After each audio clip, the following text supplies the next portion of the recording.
कृषी विभाग, महाराष्ट्र शासन, आत्मा सोलापूर व जिल्हा परिषद सोलापूर कृषी विभाग यांच्या संयुक्त विद्यमाने मंगळवार 1 जुलै रोजी कैलासवासी वसंतराव नाईक जयंतीनिमित्त कृषी दिन मोठ्या उत्साहात साजरा करण्यात आला।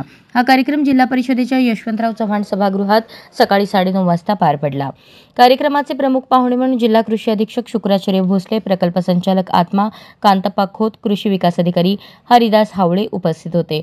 विशेष व्याख्याते म्हणून तूर लागवडीची पंचसूत्री आणि खरीप नियोजन अमोल शास्त्री, सोयाबीन लागवड तंत्रज्ञान डॉ. लालसाहेब तांबडे यांनी शेतकऱ्यांना आधुनिक कृषी तंत्रज्ञानावर मार्गदर्शन केले। यावेळी शेतीमध्ये उत्कृष्ट कामगिरी करणाऱ्या शेतकऱ्यांचा गौरव करण्यात आला। शुक्राचार्य भोसले यांनी अध्यक्ष भाषणातून आधुनिक कृषी पद्धती, तण नियंत्रण, योग्य खत वापर व कमी खर्चात अधिक उत्पादन घेण्याच्या संधी यावर सखोल मार्गदर्शन केले।